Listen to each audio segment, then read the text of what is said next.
Buhaya, sabi ni Manang Bibing. Buhaya. B-I-R.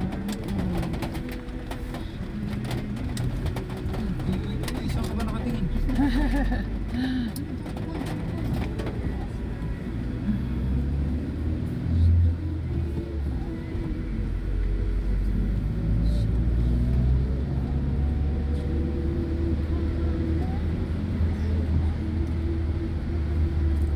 So yung nag-launching Ma'am Jam doon?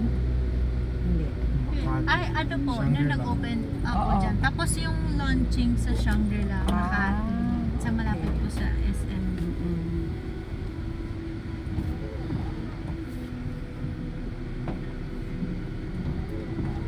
Saan ang parking ng Linda? Ikot pa. Okay. Iba ilalim. Oo nga pala. Ah, dito na pala tayo? Uy, wala pa po. Oo.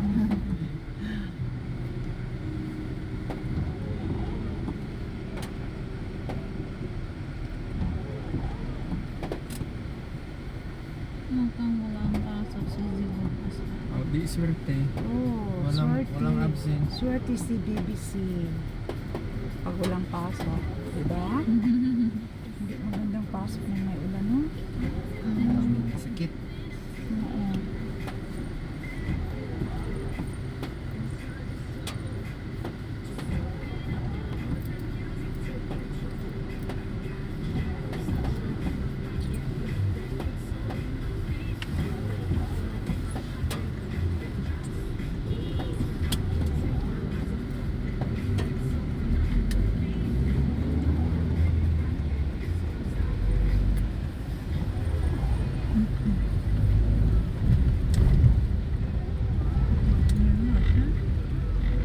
Saan ka dadaan?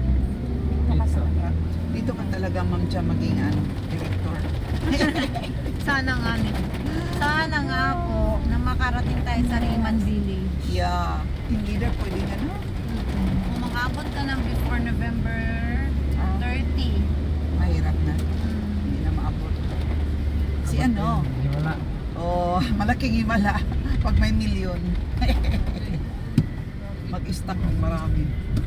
Pag marami kang business partners. Oo. Ayan din balak po talaga, Pastora. Mag-ano ng mga salon. Kasi maganda Yes. Aesthetic, aesthetic. dermatologist. Yeah. Yan ang target ko, Pastor. Yan, pag mag-ads ko. Opo, yan. Aesthetics Tinitingnan ko na yung mga talaga. clinic na mapuntahan. Di ba may salon dito, ano si Mang Abel? Sa Manila ba yun? Or Wala, sa Texas. Hindi. May bagong, ano yun? Wala, yung ano tayo, nagpa-injection. Ah, hindi ko po alam yun. Baka yung kay Eman. Ah, yung Oh, baka yung po kay yung kay... Kapalin. Apo. Nagpa-injection Ay, kami hindi ko po doon ng alam. ano? Hindi ka kasama? Wala po ako nun. Yung last time na ano, Opo. Nasa ano po kami, para nasa kaming nagkaroon ng Leyte. para kaming sa tunang murataga tauran og dextrose para kaming gidextrose Opo. doon. Ako si Ma'am Amabel, pag talagang merong gagawin, kailangan kayo lahat. Si Pastor Jess lang hindi sumama sa amin.